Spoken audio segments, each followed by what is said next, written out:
Misturados com o mundo. Olá, hoje é quarta-feira, dia 25 de outubro de 2023 e nós estamos aqui para fazer os nossos estudos bíblicos. Estou gravando esse áudio no domingo, dia 23 de outubro, na verdade já segunda-feira, às 0 horas e 14 minutos. Ele vai ao ar na quarta-feira, dia 25, e estamos aqui gravando. E você sabe, nós fazemos a leitura de um capítulo da Bíblia por dia e deixamos aqui um breve estudo sobre esse capítulo com mais informação do texto bíblico para você. Nós também sempre temos falado aqui para que você compre a Bíblia 365 e eu insisto tanto nisso porque ela te fornece um método de leitura da Bíblia. Ela divide a leitura do texto bíblico por dias. Todos os dias você lerá um trecho do Velho Testamento, um trecho do Novo, um trecho de Salmos e um trecho de Provérbios. Ao final de um ano, se você seguir o padrão lá estabelecido, você terá lido a Bíblia toda. Isso será muito bom para você. Também tenho dito que o Cacau Marques escreveu um livro chamado Palavras que Transformam. Ele está aqui na descrição desse áudio. Esse livro foi baseado na Bíblia 365. Ele fez uma série de estudos para o mundo cristão e esses estudos acabaram virando um livro. Queria te dizer que nós não recebemos nada por isso, nós não temos nenhum patrocínio. Eu falo isso porque, de fato, acredito que os materiais são de boa qualidade e você deveria estudá-los, porque isso vai ajudá-lo. Por último, eu sempre deixo o recado aqui que nós temos estudos às segundas-feiras, às quartas-feiras, às quintas-feiras e aos domingos lá na igreja. Você pode também na descrição do áudio ver cada um dos estudos e os dias e os horários. Aos domingos de manhã eu estou lá na Escola Bíblica Dominical, vai ser um prazer recebê-lo. Todos os domingos, 8h30 da manhã eu estou lá. Gostaria muito que você fosse lá me visitar para que a gente pudesse estudar juntos a Bíblia. Hoje nós vamos estudar o livro de Isaías, no capítulo 17, nos versículos 1 ao versículo 11, profecia contra Damasco. Eu vou ler do capítulo 1 até 11 na versão Almeida, Revista e Atualizada. Sentença contra Damasco. Eis que Damasco deixará de ser cidade e será um montão de ruínas. As cidades de Aroé serão abandonadas, hão de ser para os rebanhos, que aí se deitarão sem haver quem os esplante. A fortaleza de Efraim desaparecerá, como também o reino de Damasco e o restante da Síria. Serão como a glória dos filhos de Israel, diz o Senhor dos Exércitos. Naquele dia a glória de Jacó será apoucada, e a gordura da sua carne desaparecerá. Será quando o segador ajunta a cana do trigo, e com o braço cega as espigas, como quem colhe espigas no vale dos Refaíns. Mas ainda ficaram alguns rabiscos, como no sacudir da oliveira 2 ou 3 azeitonas na ponta do ramo mais alto, e 4 ou 5 nos ramos mais exteriores de uma árvore frutífera, diz o Senhor, Deus de Israel. Naquele dia, olhará o homem para o seu Criador, e os seus olhos atentarão para o Santo de Israel. E não olhará para os altares, obras das tuas mãos, nem atentará para o que fizeram seus dedos, nem para os postes ídolos, nem para os altares do incenso. Naquele dia serão as suas cidades fortes como os lugares abandonados do bosque, sobre o cimo das montanhas as quais outrora foram abandonados ante os filhos de Israel, e haverá assolação. Porquanto te esqueceste do Deus da tua salvação, e não te lembraste da rocha da tua fortaleza.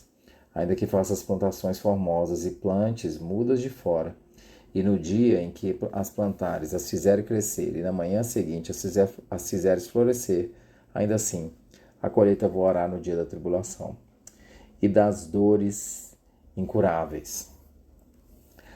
O texto de Isaías, capítulo 17, dá continuidade a múltiplas profecias do profeta contra os povos ao redor de Israel.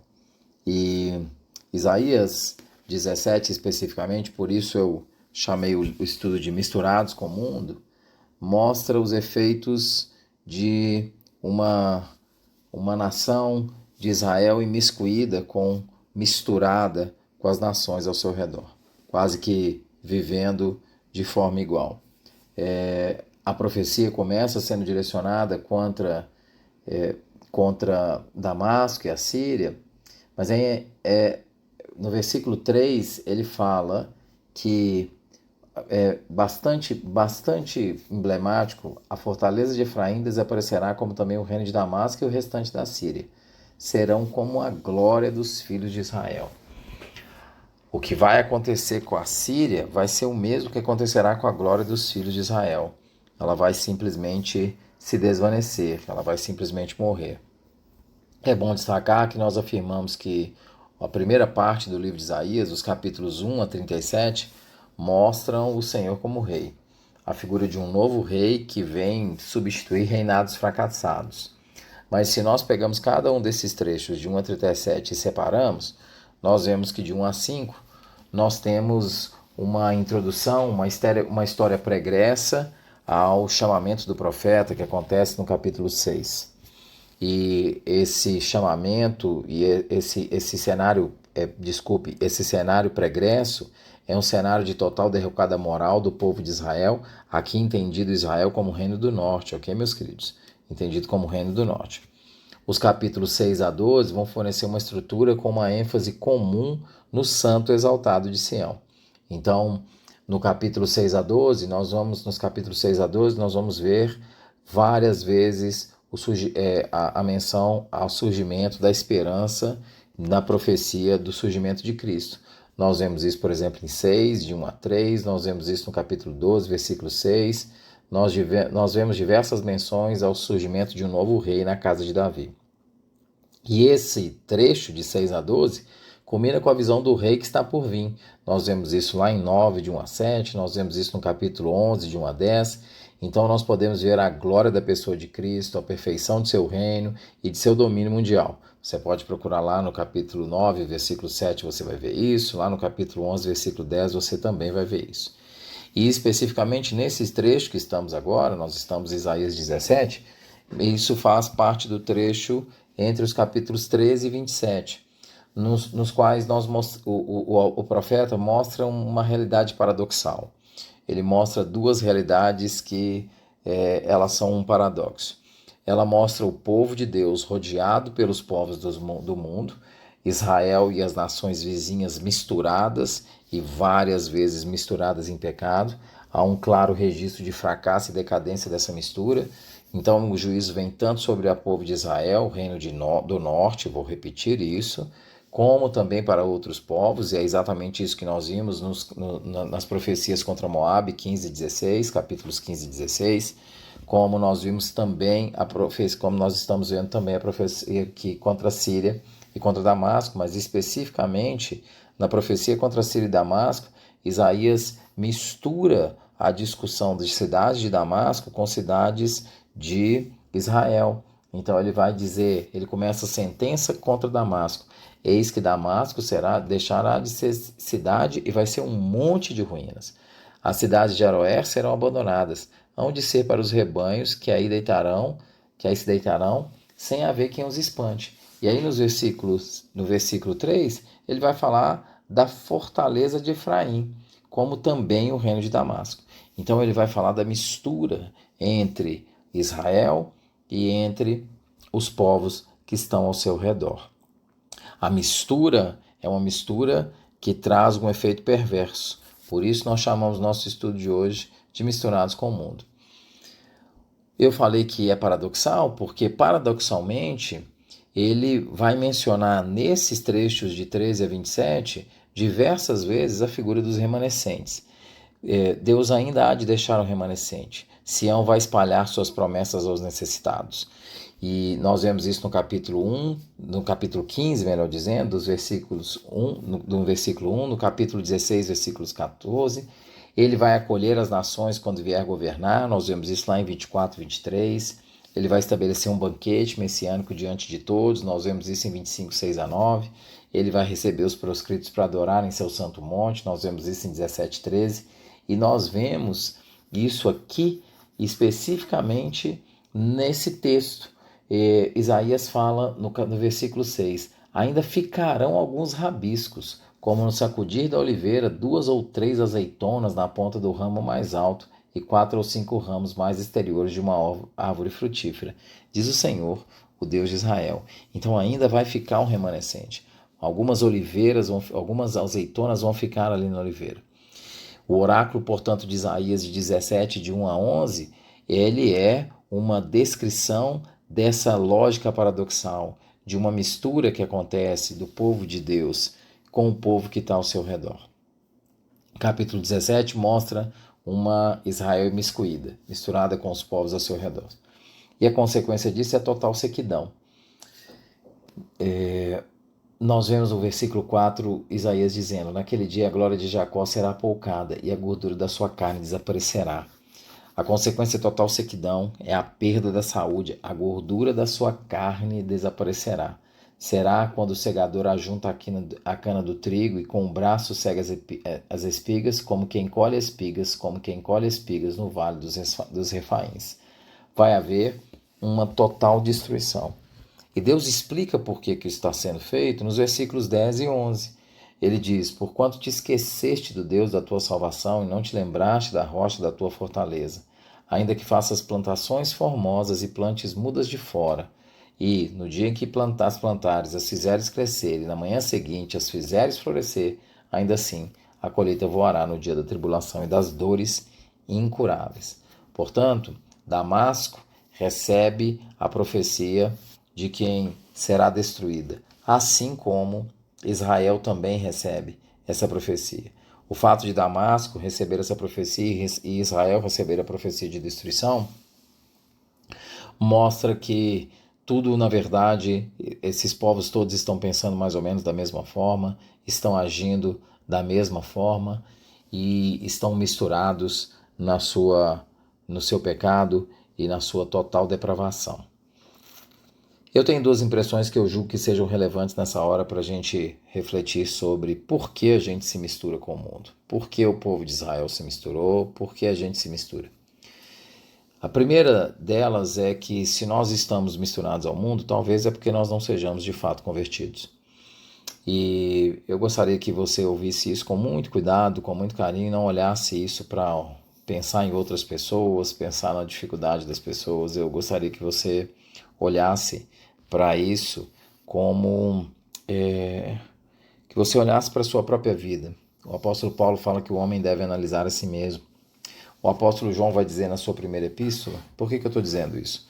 O apóstolo João vai dizer em sua primeira epístola, no capítulo 2, versículo 17, diz assim: ora, o mundo passa bem como a sua concupiscência. Aquele, porém, que faz a vontade de Deus permanece eternamente.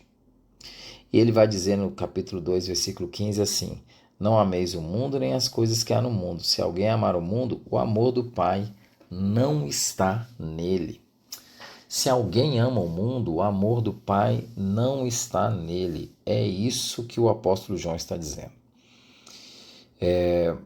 O apóstolo João, e eu faço um esforço grande para explicar isso, o apóstolo João não está te estimulando com isso a falar assim, olha, se esforça para amar a Deus e não amar o mundo. Não é isso que ele está falando.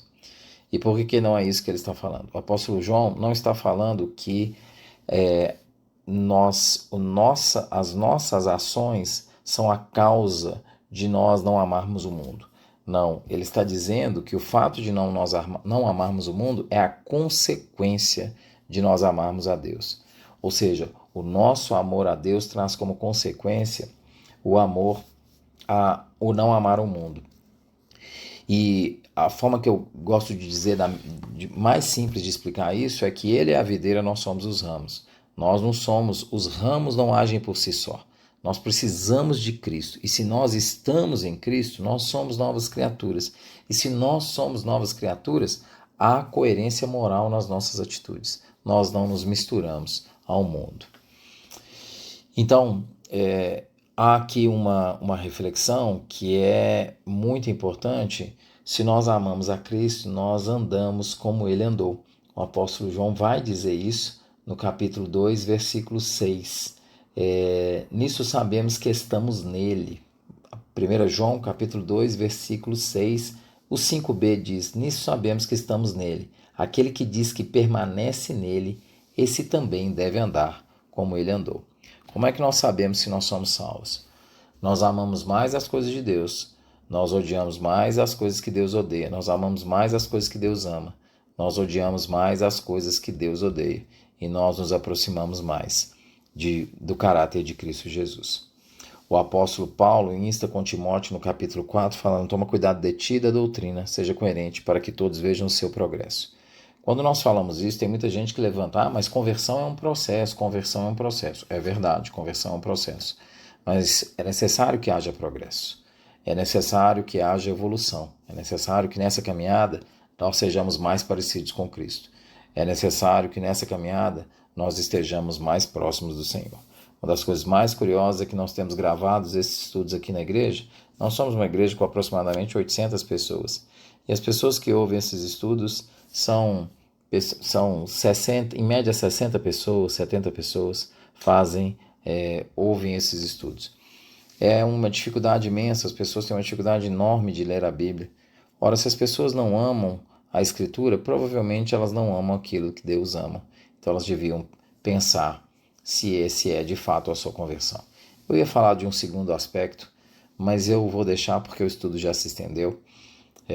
Acho que esse estudo merece, nós deveríamos refletir bem sobre a nossa salvação, se nós temos amado mais as coisas que Deus ama, se nós temos odiado as coisas que Deus odeia, e se nós temos parecido mais com Cristo.